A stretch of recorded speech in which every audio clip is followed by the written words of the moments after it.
प्यारे भाइयों, जय भीम, जय भारत, नमो बुद्धा। कल से मैं ये खबर बार बार देख रहा हूँ कि ये उत्तर प्रदेश में एक जाति के लोग दलित जातियों पर बार बार हमला बोल रहे हैं और उसका वही असर हो रहा है जो जाति व्यवस्था में होता है। छोटी जाति के लोग मारे जाते हैं और बड़ी जातियों को सुरक्षा मिलती है। पूरे देश के जितने भी कांड हैं उनको देखो,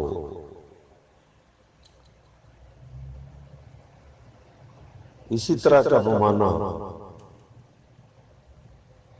बनाया जाता है। जब भी कभी ब्राह्मण सत्ता में आता है और किसी तरह की सत्ता में आता है, वो कोई जरूरी नहीं कि उसका नाम कांग्रेस हो या बीजेपी हो, जैसे भी वो किसी सत्ता में आता है वो जाति के आधार पर स्ट्रेटजी बनाता है। वो तैयारी करता है, पूरी तैयारी करता है। पुलिस प्रशासन, गुंडा, राजनीतिक नेता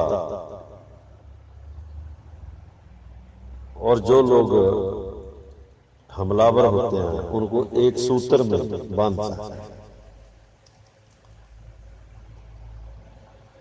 और जिस पर हमला करना है उसको धीरे धीरे लोग छेड़ते हैं, उसको परेशान करते हैं, तंग करते हैं, उसको उकसाते हैं।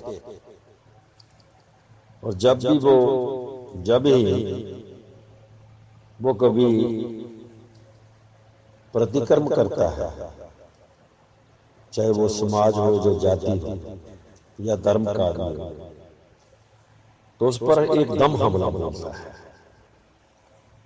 और हमला वही होता है बेपत्ती करना, बलात्कार करना, आग लगाना, मारना, कत्ल करना, घर बर्बाद करने, यही होता है। दूसरा कोई तौर तरीका नहीं होता। औरतों को, बच्चों को जलील करना ताकि दोबारा वो कभी हिम्मत ना करें।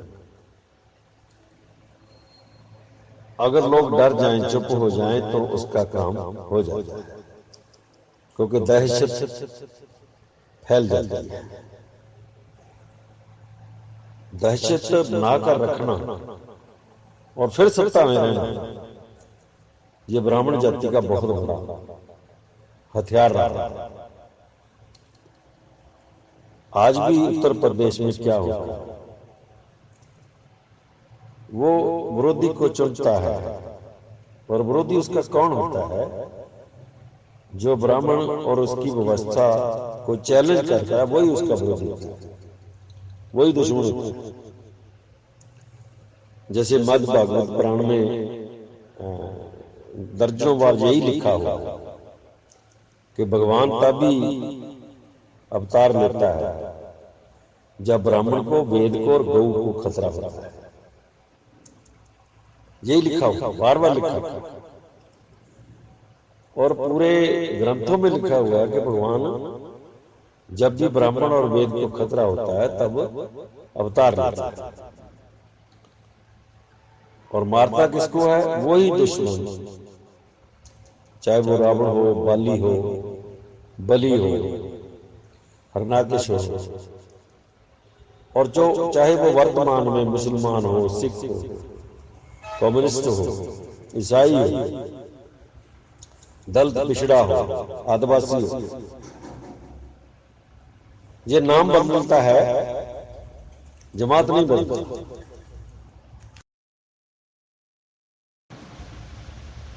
और काफी देर के बाद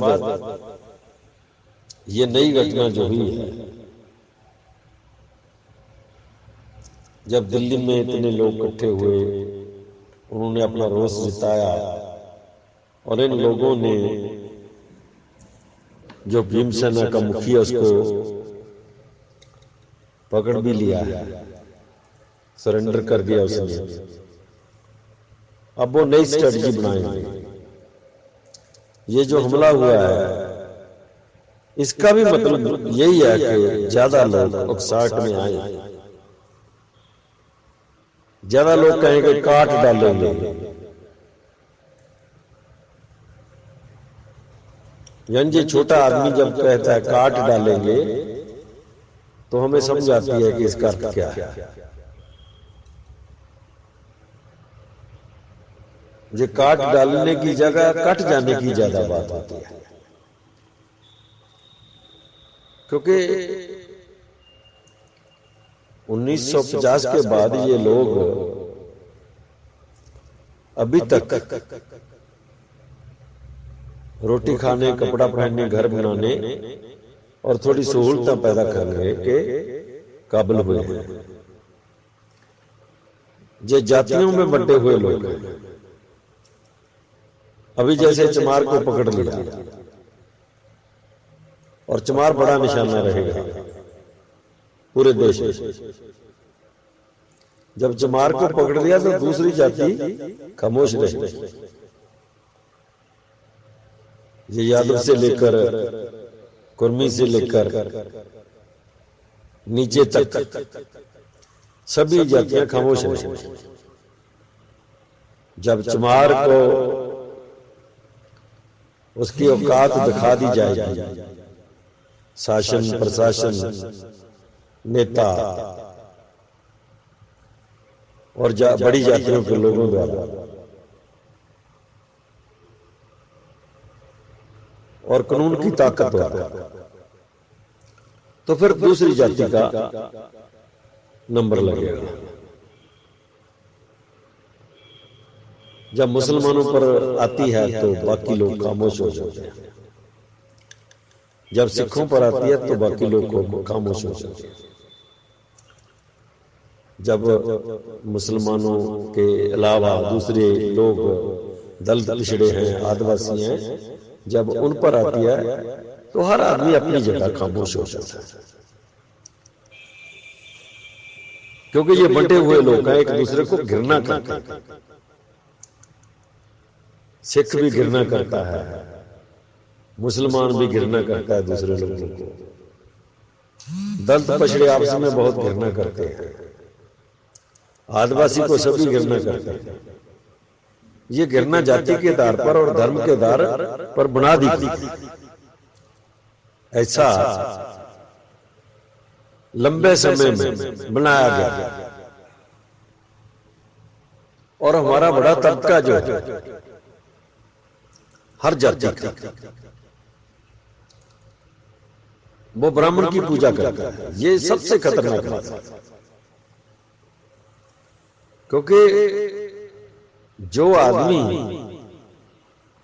पिसता है, जिसको दबाया जाता है, जिसको कुचला जाता है, जिसके अधिकार छीन लिए जाते हैं, जिसको जिंदगी की कोई खुशी लेने के काबिल नहीं रहने दिया जाता, वही लोग ब्राह्मण की पूजा करते हैं। और वो पूरे करोड़ों करोड़ों में लोग जो ब्राह्मण की पूजा में लगे रहते हैं और ब्राह्मण के दस्तूर को अपने जीवन का अंग बनाकर चलते हैं, वो लोग दुश्मन नहीं रहते, वो पालतू हो जाते हैं, करोड़ों करोड़ों में पालतू हो जाते हैं, और वो कभी हाथ नहीं उठाते, वो पूजा ही करते हैं, हाथ नहीं उठाते। जैसे दिल्ली में दलित लोगों ने अपने हाथों से वो ब्राह्मण को उतार दिया, ये हमारे लिए भी बहुत बड़ी बात है और ब्राह्मण के लिए भी बहुत बड़ी बात है। गुलाम गुलामी को छोड़ेगा तो मालिक को बहुत तकलीफ होती है। ये हाथ में बंधा हुआ धागा जो है ये गुलामी की जंजीर है। और इसका मतलब ये है कि जो आदमी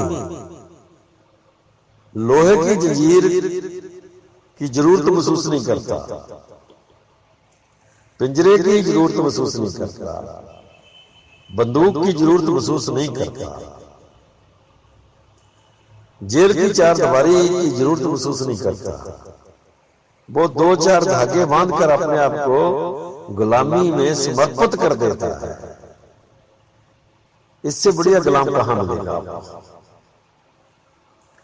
एक धागे का गुलाम एक घोड़े को एक धागे की जरूरत है बांधने की, वो खड़ा रहता है। हाथी को एक धागा बांध दो, वो खड़ा रहता है। इसी तरह एक शक्तिशाली आदमी या उसके करोड़ों करोड़ों लोग दो चार धागे बांधकर ब्राह्मण की गुलामी को प्रमाण कर लेते हैं। ये बड़ी बात है, ये असली बात है। और जब धागा बांधने वाला गुलाम आदमी उस धागे को तोड़ता है तो इसका मतलब है वो ब्राह्मण की गुलामी को कबूल करना बंद कर देता है। ये गुलाम के लिए भी बड़ी बात है और जो मालिक है जिसकी वो गुलामी करता है बिना कारण बेमतलब, और उस मालिक को जो घृणा के अलावा कुछ नहीं करता, आदमी को घृणा करता है और कुछ नहीं करता, अगर उसकी गुलामी आदमी तोड़ता है तो उसको बहुत तकलीफ होती है जब गुलाम उसके नीचे से निकलता है। तब वो और तेज होता है, अपनी ताकत को और जोड़ता है और जोरदार हमला करता है। मैंने आज देखा कि हमारा एक आदमी, हमारा भाई, उसको ऐसे काटा हुआ है जैसे किसी डॉक्टर ने उसका ऑपरेशन कर लिया और उसका दिल बाहर आ रहा है, बार बार बाहर आ रहा है। ये एक तस्वीर है और ये हमारे लोग भी दिखा सकते हैं। और जिसने तलवार, जिस वर्ग ने तलवार चलाकर उसको काटा है वो भी दिखा सकता है, क्योंकि उसे दहशत पानी है। वो टेररिस्ट है, वो अत्तवादी है। असल में वो अत्तवादी है, उसने अपनी दहशत पानी। और आप देखो कि ठाकर सामने आ गया। ब्राह्मण के धर्म अनुसार ठाकर का ही ये काम है, राजपूत का, ठाकर का और ऐसी जातियां जो 2 नंबर पर हैं, ये उनका काम है धर्म के अनुसार। ब्राह्मण का धर्म यही कहता है कि उसने सुरक्षा करनी है ब्राह्मण की। अभी कोई ब्राह्मण पूरे देश में आगे नहीं आएगा। मैं ब्राह्मण की स्ट्रेटजी पर बात कर रहा हूं, उसके जो पैतृक तैयार करता है वो, उस पर बात कर रहा हूं कि वो आगे कभी नहीं आएगा, एक भी ब्राह्मण नहीं आएगा। और वो दिखेगा भी नहीं। किसी को ये भी नहीं लगेगा कि जो आदमी प्लान कर रहा है, जो योजना बना रहा है और जो लागू कर रहा है वो ये बात है। अब चमार और ठाकर की खड़क गई, चमार और ठाकर लड़ेंगे और ब्राह्मण की पुलिस, ब्राह्मण की फौज, ब्राह्मण के वो गुंडे जिनको हम रोज देखते हैं सड़कों पर दलितों को मारते, साड़ते फूकते, घरों को बर्बाद करते, वो सभी लोग वो दलितों पर हमला करेंगे। और इतना बड़ा हमला करेंगे कि प्रधानमंत्री भी खामोश रहेगा और मुख्यमंत्री सरगर्म रहेगा, गृह मंत्री खामोश रहेगा और उसकी सारी मशीनरी वो सरगर्म रहेगी। ऐसा 50 के बाद हो रहा लगातार, चाहे वो गुजरात में हो, चाहे बॉम्बे में हो, चाहे वो दिल्ली में हो, चाहे मुजफ्फरपुर में हो, कहीं भी देश में होता है, किसी के साथ भी होता है, यही तरीका उसका। और मैंने ऋग्वेद जब पढ़ा तो दूसरे ग्रंथ में पढ़े तो मैंने यही उसकी प्लानिंग, उसकी योजना, उसका तौर तरीका देखा। और आज भी देख रहे हम। अब सवाल आ गया कि क्या दलित लोग, चाहे वो भीम आर्मी के हैं, चाहे दूसरे लोग हैं,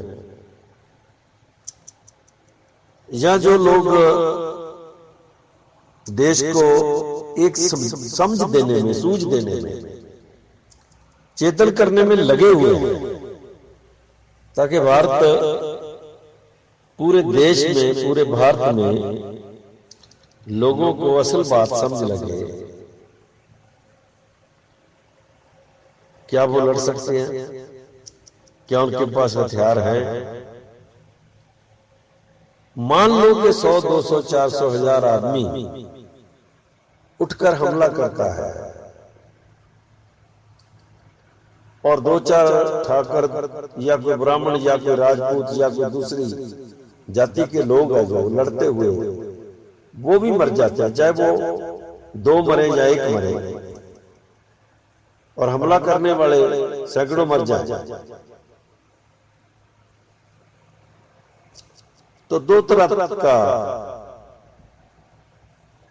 अगला जो पड़ाव होता है वो क्या होता है कि इन लोगों को आतंकवादी घोषित कर दिया जाए और नक्सलियों के साथ जोड़ दिया जाए। ये तो सरकार का काम होता है, पुलिस का काम होता है। एक को पकड़ा, उसको उल्टा लटका दिया और इसी के नाम जारी कर दिया, ये मीडिया जारी कर देगा कि ऐसे ऐसे वो पकड़ा गया और उसने बयान दिया, उसने मानना है कि वो नक्सलियों के साथ उसके संबंध जुड़ते हैं, और फिर कोई ना कोई हथियार 2-4 इधर-उधर से उसके दिखा दिए जाएंगे और वो आतंकवादी हो जाएगा या नक्सली हो जाएगा, और फिर वो देशद्रोही हो जाएगा। किसी को देशद्रोही बनाने में बड़ा समय नहीं लगता। इतनी ताकत है जो राज करता आदमी, उसके पास इतनी ताकत होती है कि वो किसी को भी आतंकवादी, देशद्रोही बनाने में समर्था रखता था। जैसे सिखों के साथ हुआ, जैसे मुसलमानों के साथ हो रहा, ऐसे दलितों के साथ होता। जिनका अपना देश है वो उनके साथ भी होगा कि वो देशद्रोही है, वो आतंकवादी है। और दूसरी चीज क्या हो सकती है कि जब भी कोई ऊंची जाति का आदमी, 2-4 आदमी मारे जाएंगे या मार दिए जाएंगे, ये भी ध्यान रखना, मारे जाएंगे या मार दिए जाएंगे, दोनों बातें होती हैं। और फिर थोड़े हथियार भी पुलिस मैनेज करेगी, पकड़ लेगी, कहां से, किधर से पकड़ेगी, हमें क्या पता है कहां से। तो पुलिस के पास अपने जो सोर्स है उसके हिसाब से चलता है उसका काम, और वो सोर्स पीछे खड़ा नेता पैदा करता है, जो इसको अंजाम दे रहा है वही पैदा करता है। तो क्या होगा कि उस बड़े हल्के की, बड़ी जाति और वही गुंडे जो तैयार किए जाते हैं, जो गौ, ब्राह्मण और वेद के खिलाफ होने के नाम पर तैयार कर दिए जाते हैं, यानी उसकी सेना होती है, वो उसकी सुरक्षा देने के लिए, तो वो जुड़कर हमला करता है और बहुत बड़े पैमाने पर हमला करता है। उसमें क्या होता है, हजारों लोग मार दिए जाते हैं, हजारों बच्चे मार दिए जाते हैं, औरतों के साथ रेप होता है, घर लूट लिए जाते हैं। जो छोटी जाति के लोग उनमें होते हैं उनको छूट दी जाती है कि घर लूटे लो, जो भी माल मिलता है वो उठा लो। और जो दंगाकारी है, कतलाम मचाने वाला, उसको छूट दी जाती है कि वो बलात्कार करे। ऐसा ही होता है, ऐसा आपने देखा, गुजरात में भी देखा और दिल्ली में भी देखा, मुजफ्फरपुर में भी देखा है और मुंबई में भी देखा। सभी खबरें जो बड़ी बड़ी पड़तालें होती हैं, जो खबरें निकल कर आती हैं, वो सभी यही बताता है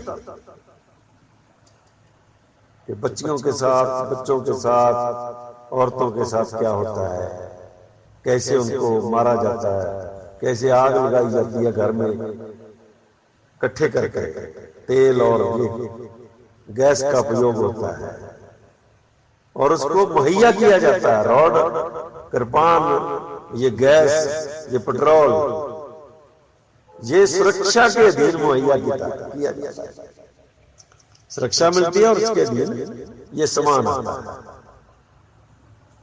यानी किसी को चिंता नहीं होती कि हमें कोई मारेगा। तो यूपी एक ऐसा प्रदेश है जहां ब्राह्मणवाद का गढ़ है, वो उसके हाथ से निकले हुए बहुत वर्ष हो गए, 20 वर्ष 25 वर्ष से वो उसके हाथ में नहीं रहा।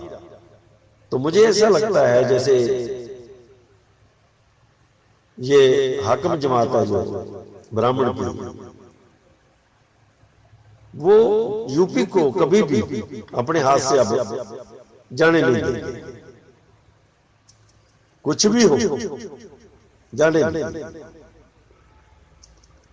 और इसके लिए ये लड़ाई, दंगा, कतलाम, बलात्कार, ये घरों की बर्बादी, आग, ऐसा सामने आएगा।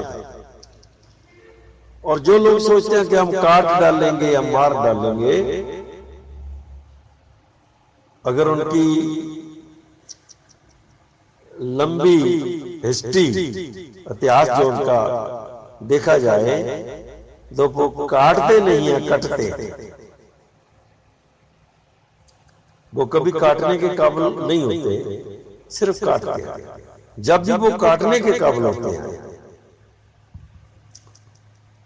तो उनको छेड़ा नहीं जाता, उनको कभी छेड़ा नहीं जाता।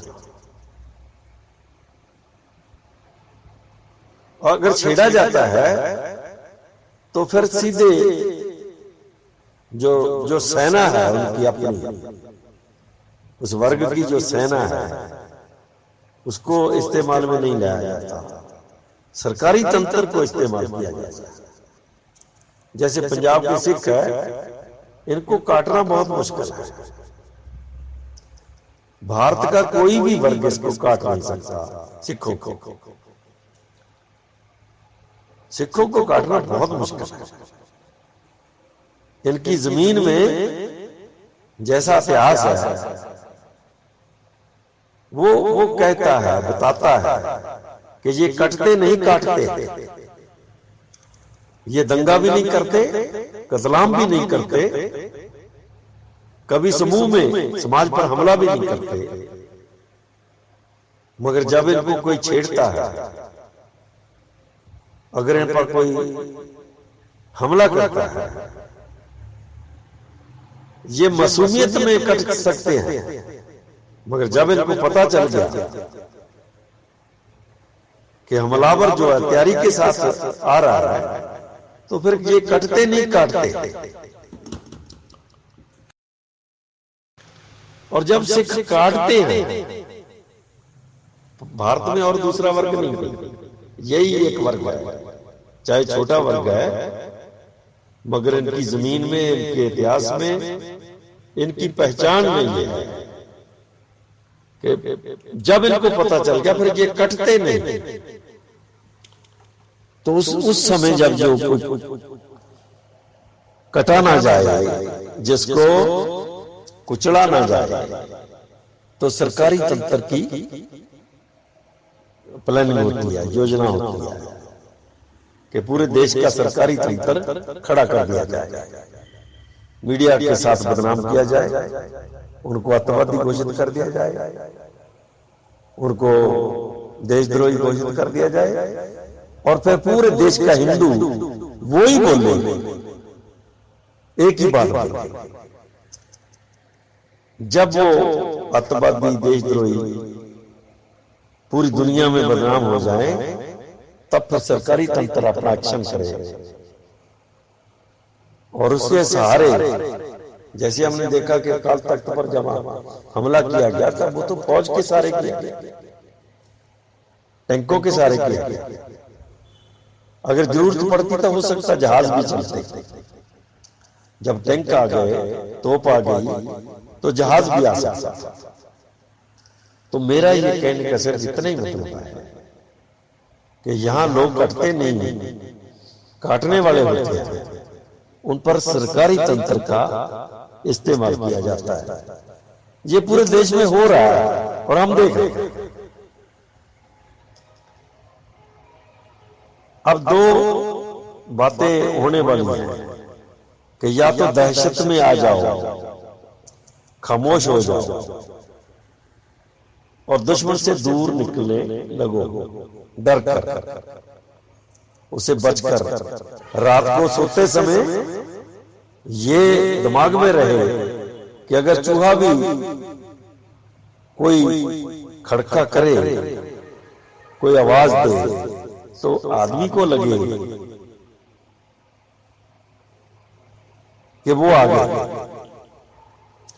ये एक किस्म की दहशत, बहुत खतरनाक दहशत। अगर लोग उठे और मुकाबला करें,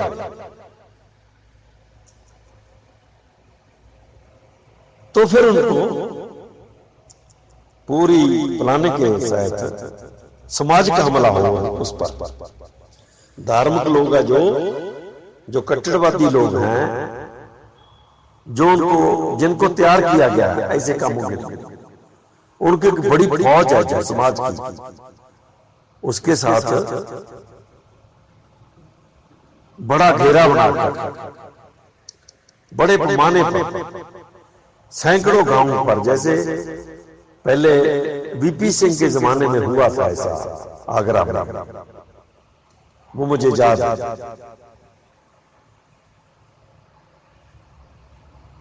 वो किया जाता है और उसको पुलिस और नेता सुरक्षा देते हैं। पुलिस तो पहले तो हिंदू पुलिस ज्यादा है, दूसरा पुलिस तो गुलाम होती है सरकार की। 5-10 आदमी बड़े पैमाने पर जब बड़ी कुर्सी पर बिठा लो, जो मानसिक तौर पर आपकी जमात के आदमी हों, और फिर उसका हुक्म चलाओ, बस ये होता है। और हम देख रहे हैं बहुत देर से। इसीलिए मैं बार बार ये कह रहा हूं कि देश के करोड़ों लोगों को ऐसी लड़ाई जो देश की शक्ति को नष्ट कर दे, या जो लोग दलित बहुजन के जागे हैं, उठे हैं, गुलामी को महसूस करने लगे हैं, उनको नष्ट कर दे, उससे पहले ये बेहतर है कि करोड़ों करोड़ों में धर्म परिवर्तन हो जाए। ये धर्म परिवर्तन का खेल बहुत बड़ा खेल है, इसका मुकाबला करना बहुत मुश्किल है।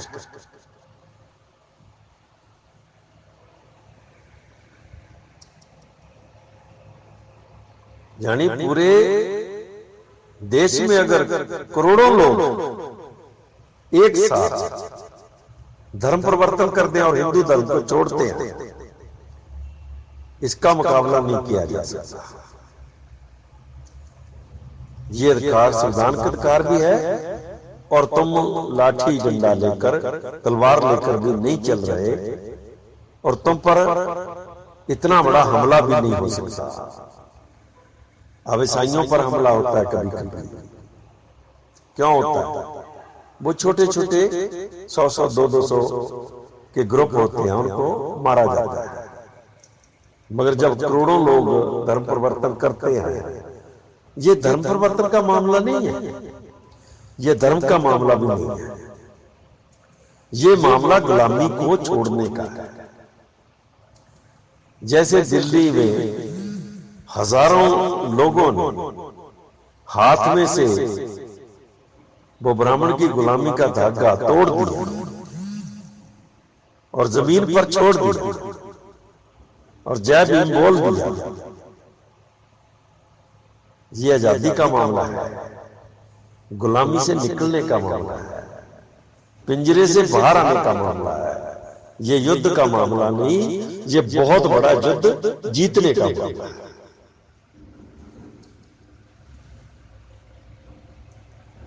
और दूसरा रास्ता क्या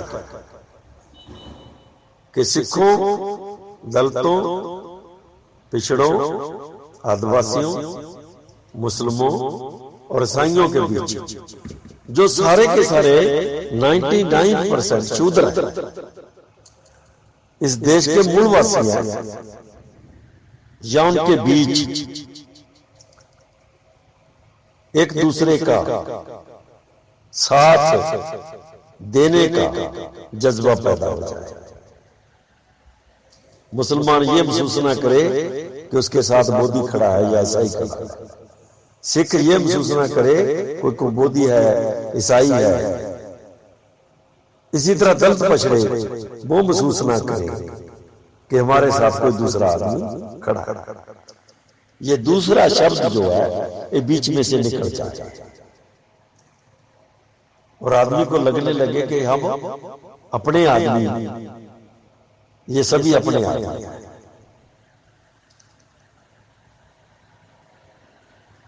ये मनोविज्ञान की बातें हैं सारी, और इसका असर समाज पर पड़ता है और समाज उठकर खड़ा होता है और खड़ा होकर गुलामी से छुटकारा पाता है। पहले तो मानसिक गुलामी से छुटकारा पाना। अभी हम कहते रहे कि हम काट डालेंगे, मुझे लगता है कि ऐसा होता नहीं। लोग कट जाते हैं। जो सिख है, जब उसकी बारी लगी तो मेरे ख्याल में उतने मुसलमान 1947 के बाद नहीं मरे जितने सिख 5-7 साल में मर गए या मार दिए। 2-2.5 लाख आदमी सिखों का खत्म हो गया। इसका मतलब क्या है कि कट जाते हैं, काटते नहीं। चाहे हम सिखों का करैक्टर अलग भी मैंने बयान किया है, इसके बावजूद भी ये दूसरा पक्ष है इसका कि लाखों आदमी मारे गए। अब मुसलमान 20 करोड़ हैं, वो भी लाखों में मारे गए और अभी वो लड़ाई होगी, खत्म थोड़ी हो गई, वो तो चल रही है। अब दलितों की बारी है। दलित रोज मरते हैं। दलित हजारों सालों से मर रहे हैं। बाबा साहब की कृपा से वो उठे हैं, जागे हैं, अपनी गुलामी को छोड़ने लगे हैं। और यही तो ब्राह्मण के लिए मुश्किल की बात है कि जो सबसे नीचे है वो निकल रहा, पिछड़ा निकल रहा, तो उसको यही रोकना ये उनके लिए जरूरी होता है। और जब वो सरकार केंद्र की सत्ता उसके हाथ में हो और उत्तर प्रदेश की सत्ता भी उसके हाथ में हो और गृह विभाग भी उनके हाथ में हो, पुलिस भी उनके हाथ में हो, और जब पूरा सड़कों पर शरेआम मारने पीटने वालों की फौज भी उनके हाथ में हो, तो ऐसे ही वो इस स्थिति में गुलाम के साथ निपट सकता है। अभी गुलाम ने क्या करना है? गुलाम के लिए सबसे बड़ा रास्ता क्या है? गुलाम आदमी को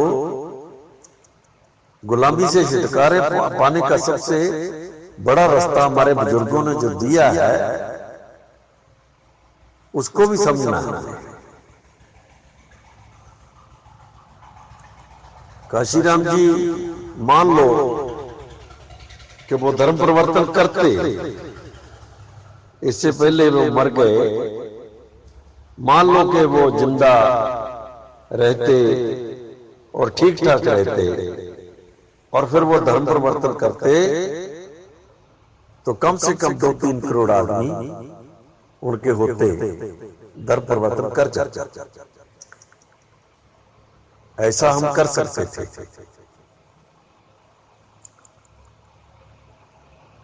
अभी दूसरे लोग भी हैं, ऐसा दूसरे लोग कर सकते हैं। अगर तुम राजनीति सत्ता अपने फायदे के लिए करोगे तो समाज तुम्हारा साथ कभी नहीं देगा। ये समाज तो इनका हित करने पर भी ये साथ कम देता है, ये ब्राह्मण के साथ ही रहता है, उससे बड़ी उम्मीद तुम नहीं कर सकते। फिर भी जब कोई आदमी ऐतिहासिक बात करता है तो उसके नतीजे बहुत लंबा समय बने रहते हैं, यानी समाज का इतिहास बदलता है। गुलामी से आदमी बड़े पैमाने पर छुटकारा पाता है। और मैं ये बार बार कह रहा हूं कि धर्म परिवर्तन बहुत बड़ा अभी मुझे समझ नहीं आया। पिछले 30 साल में जैसा ध्यान किया मैंने, तब मुझे समझ नहीं आया इस बात। हमारा आदमी जो सबसे बुरा गुलाम है और सबसे बड़ी आबादी का आदमी है, वो उसी धर्म को मानता है जो धर्म उसकी गुलामी पैदा करता है। और उसके छुटकारे का क्या रास्ता है? जब वो उसी की पूजा करता है, वो बराबर कैसे खड़ा हो जाएगा? बराबर गुलामी को कैसे छोड़ेगा? वो तो खुद गुलाम होने के लिए बना हुआ है। वो तो रोज गुलामी करता है, हर पल गुलामी करता है। उसके घर में गुलामी के सारे बंदोबस्त, चाहे वो झोंपड़ी है, झोंपड़ी में भी उसने गुलामी के बंदोबस्त कर रखे। और जो गुलामी के बंदोबस्त है उन्हीं को छोड़ दो, ये आजादी, जहां से आजादी शुरू होती है। और मानसिक तौर पर आजादी जब शुरू होती है, तब समाज में सामाजिक और राजनीतिक परिवर्तन भी होता है। ये सारी चीजें एक दूसरे से जुड़ी हुई हैं। तो मैं जो हमारी पीड़ा है पूरे देश की, उसको देखकर समझकर जो मेरे दिमाग में आई बात वो मैंने आपसे की है, और उन हालतों का जिक्र किया मैंने जो पहले बीते हुए हैं।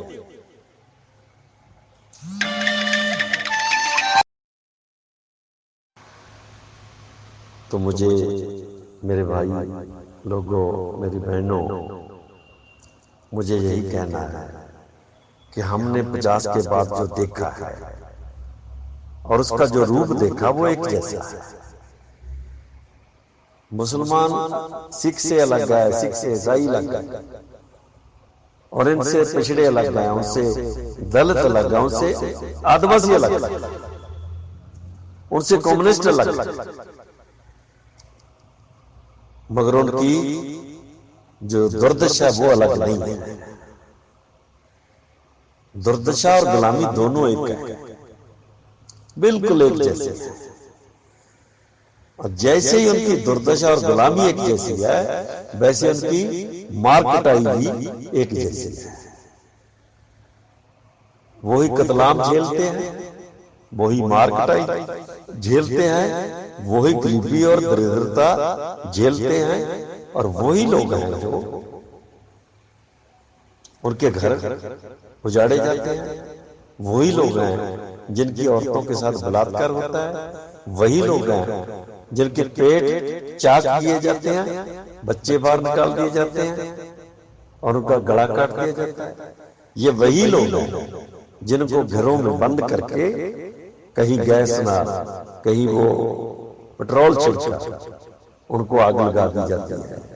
और वही लोग हैं जिनको देश के सरकारी तंत्र का सहारा लेकर बुरी तरह खत्म कर दिया जाता है। ये उनकी दास्तां एक जैसे है,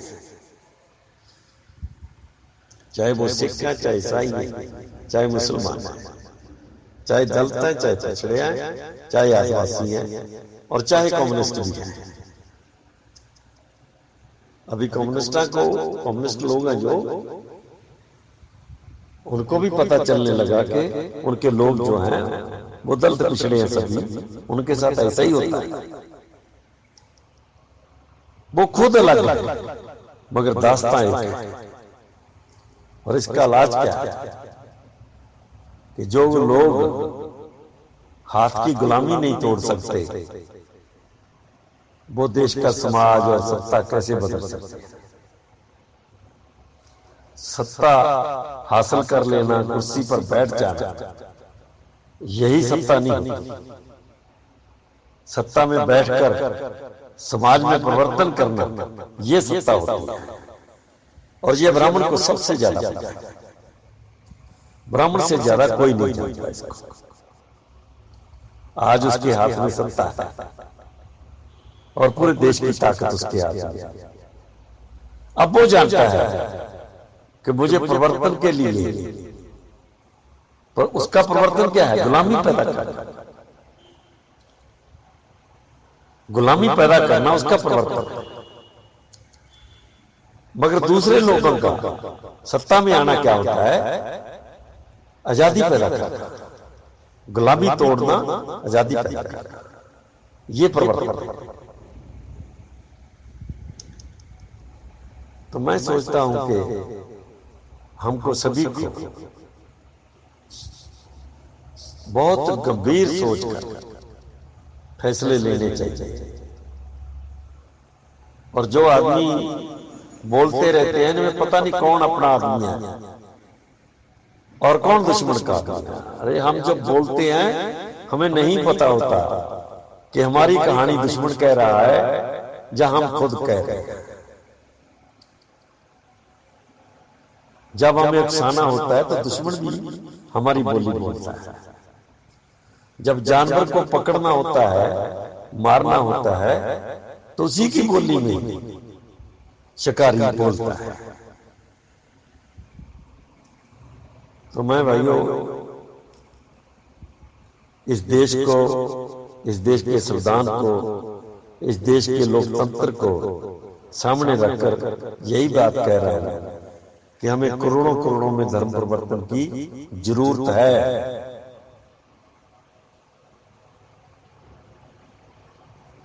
और इस जरूरत को पूरा किए बगैर, और ये भी बात कह दें कि जो लोग धर्म परिवर्तन के लिए करते हैं, ईश्वर बदलने के लिए करते हैं, ग्रंथ बदलने के लिए करते हैं, वो गुलामी नहीं छोड़ते, वो गुलामी में ही रहते हैं। मगर जो लोग समाज बदलने के लिए करते हैं, असली आजादी वो प्राप्त करते हैं। ईश्वर बदल लेना, ग्रंथ बदल लेना, पूजा बदल लेनी, धार्मिक स्थान बदल लेना, कपड़े बदल लेना, शक्ल सूरत बदल लेना, इसमें ऐसे में गुलामी नहीं टूटती। गुलामी टूटती है मानसिक तौर पर बदल जाना और एक बड़ा भाईचारा। समाज को बदल, आजादी की तरफ ले जाए और गुलामी को छोड़ दे। जैसे दिल्ली में हजारों लोगों ने छोड़ा, जैसे यूपी में भी हमारे भाइयों ने देवी देवताओं की मूर्ति को जल प्रवाह कर दिया। जहां ब्राह्मण मूर्तियों को ले जाकर जल प्रवाह करता है, वैसे हमारे लोगों ने कर दिया। ये है प्रवर्तन। और मैं जैसे जैसे इन बातों पर ज्यादा ध्यान देता हूं, तो मुझे यही लगता है कि हमको पहले खुद को गुलामी से निकालना, खुद को, हम खुद ही गुलामी के दायरे में, हमने खुद अपने आप को गुलामी में बांध रखा। हम उस बैल की तरह है, जब किसी गाड़ी को हाथ लगाएं और ऊपर उठाएं तो हमारा बैल जो है वो अपने आप सर अपना नीचे दे देता है। ऐसे हम ब्राह्मण की गाड़ी के बैल हैं। अब बैल तो पशु होता है, आदमी पशु हो गया, यही बड़ा परिवर्तन है। मगर जब पशु से आदमी बनेगा, ये उससे बड़ा परिवर्तन होगा। तो मेरा ख्याल है ये धर्म सोच समझ के करना कि हमने गुलामी छोड़ दी, वरना धर्म परिवर्तन का कोई अर्थ होता ही नहीं। हम मुसलमान बने, हमने ये नहीं सोचा हम अब भी कोई और बन जाएंगे।